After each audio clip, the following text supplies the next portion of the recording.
Every ethnic group that came to the Blackstone Valley had a strategy on how to fit in. The French were no different. Based on the institutions, the values, the mores, and the supporting institutions of that particular culture, they all helped blend together to support that ethnic group as it moved into a foreign, and very often in America, a difficult environment.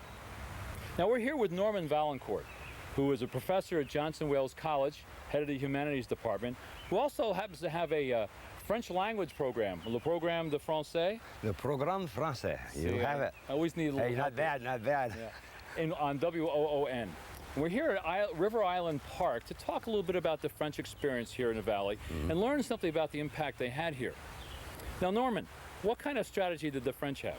Well, if you're speaking of a strategy that they had no strategy. When they came, they came for jobs. I think basically, the earliest ones settled here around 1818. So, of course, the whole area is already developed. And then slowly from Canada, because problems existed in Canada, there wasn't enough food, farms were too small for the large families, you couldn't really keep piecing them out, and there were hard times. And so they came from Canada into the States, either sometimes invited to come by the industrialists who were building their mills, and other times it came in to find a better life for themselves. And so they began trickling through all of New England and eventually, more and more into Woonsocket. Now, when the Industrial Revolution hit with some kind of ferocity, I think, in New England, there weren't enough people.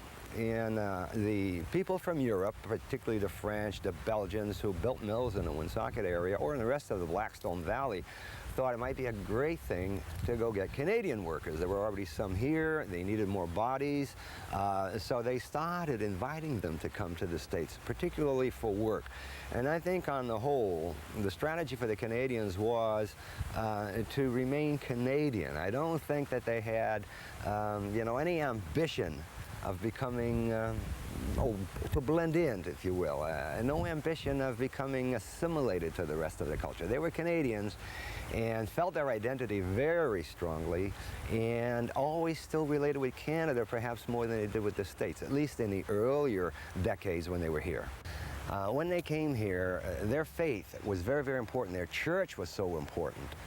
And what they had to do is, since they were in large enough numbers, is create their own church, French church.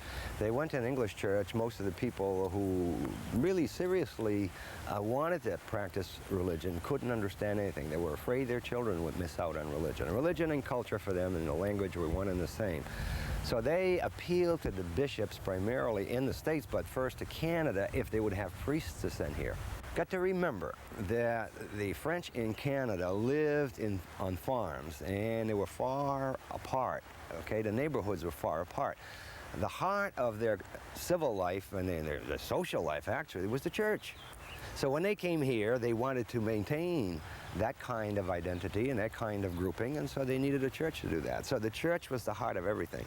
So they built their social life on the church, their religious life on the church, their cultural life on the church, because everything was organized with the help of the church. Now, they wanted to keep their oneness. I think that's the thing. They wanted to be Canadians in the United States and kept their contact so closely with Canada. And that's the difference. Here, we were neighbors to Canada. They came from Ireland. They're far away from the homeland. Came away from Poland, from Germany, wherever, far away from the homeland. Here, they had constant contact with the homeland, so they didn't really separate from it. They just, transported it elsewhere.